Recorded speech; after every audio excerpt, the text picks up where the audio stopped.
Hello, I'm Bonjour, Rebecca mon nom Barnes. est Rebecca Barnes. Bienvenue dans ce podcast vidéo du programme scientifique de l'ESA. Nous allons nous intéresser à la mission Planck de l'Agence spatiale européenne, conçue pour détecter les rayonnements micro-ondes du spectre électromagnétique. Cette mission nous aidera à répondre à un certain nombre de questions scientifiques fondamentales. De quoi l'univers est-il fait? Comment est-il né? Comment est-il parvenu au stade actuel? Quelle sera son évolution future? L'univers dans lequel nous vivons, autrement dit l'espace, est en expansion, comme nous l'enseigne la loi de Hubble. Cela signifie qu'à un certain moment, toute l'énergie et la matière devaient être concentrées en une zone infiniment plus chaude et plus dense que ce que nous connaissons aujourd'hui. Ce modèle, qui vise à décrire le début de l'univers, est connu sous le nom de Big Bang. Il n'explique cependant pas tout. Prenons par exemple des zones de l'espace situées aux confins de l'univers dans des directions opposées.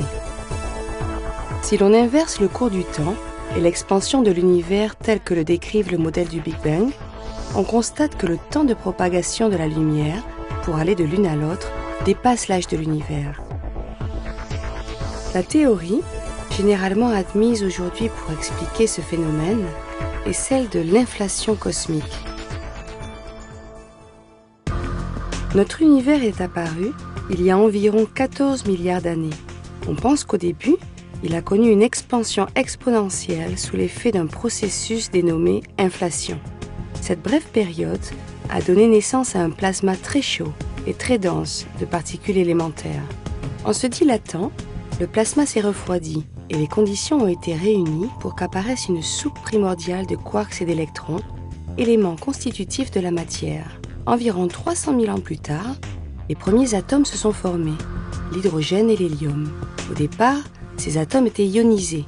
Les photons, libérés en permanence par les électrons libres, ont été piégés à l'intérieur du plasma. Avec la poursuite de l'expansion, le plasma a continué de se refroidir, ce qui a permis aux atomes de capturer des électrons. À ce moment, l'univers est devenu transparent. Les photons libérés ont pu se propager dans toutes les directions. L'univers s'est alors refroidi à environ 3000 Kelvin, de sorte que l'énergie des premiers photons libres était équivalente aux longueurs d'onde de l'infrarouge. Depuis que l'univers est devenu transparent, sa taille a été multipliée par plus de 1000 et le ciel s'est refroidi à 2,7 Kelvin. La longueur d'onde des photons primitifs est maintenant située dans le domaine des micro-ondes.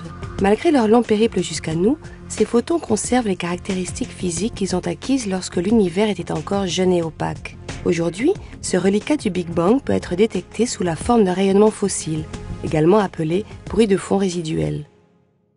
En 1965, Arno Penzias et Robert Wilson ont capté un signal radio continu semblant provenir de toutes les directions. Ils venaient de découvrir par hasard le bruit de fond résiduel. Depuis cette date, 2 satellites, COBE, le Cosmic Background Explorer, et WMAP, le Wilkinson Microwave Anisotropy Probe, ainsi qu'un certain nombre d'expériences emportées par ballon, ont permis d'établir une carte de plus en plus précise du bruit de fond résiduel.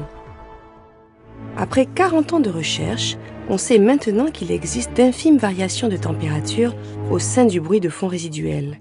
Elles sont en corrélation directe avec la densité du plasma au moment où la lumière a commencé à se propager librement dans l'univers primordial. Les zones les plus denses sont formées par coalescence, les grandes structures que nous connaissons aujourd'hui, les étoiles et les galaxies. De plus, il s'est avéré que ces variations présentent des caractéristiques qui correspondent aux prédictions de la théorie cosmologique. Elles ont donc été utilisées pour évaluer l'âge, la composition et la géométrie de l'univers. Par ailleurs, toutes ces expériences laissent à penser que notre univers est dominé par l'énergie noire et la matière noire, qui recèlent encore bien des mystères. Il reste encore de nombreuses questions à résoudre. Quelle est l'origine des variations de densité de l'univers primordial ? L'univers a-t-il réellement traversé une période d'inflation? Si tel est le cas, quelle était sa nature? Et qu'est-ce qui a provoqué cette soudaine expansion? De quoi sont faites l'énergie noire et la matière noire? La mission Planck de l'ESA va nous aider à répondre à ces questions sur la nature de l'univers primordial, mais aussi à beaucoup d'autres. Pour savoir ce qui différencie Planck des missions précédentes, laissons la parole aux experts qui ont participé au projet. Les missions COBE et WMAP ont défriché le terrain en posant des repères très précis qui nous montrent dans quelle direction chercher. Planck, qui représente la 3e génération de satellites, est doté d'une sensibilité et d'une résolution angulaire beaucoup plus grandes, qui vont lui permettre d'observer les plus petits détails, grâce auxquels nous saurons comment était l'univers et comment il a évolué en 14 milliards d'années.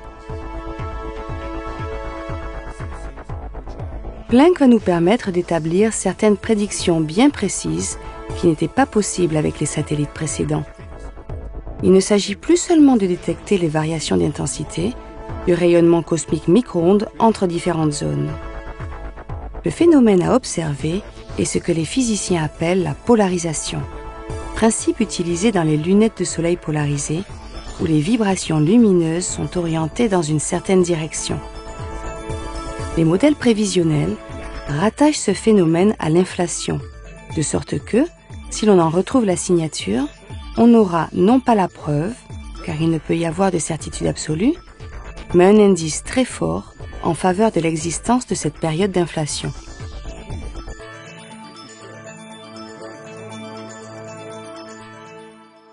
La charge utile du satellite Planck se compose de 2 instruments ultrasensibles, l'instrument basse fréquence LFI et l'instrument haute fréquence HFI. Au total, 74 détecteurs couvrant 9 bandes de fréquences seront chargés de cartographier le bruit de fond résiduel.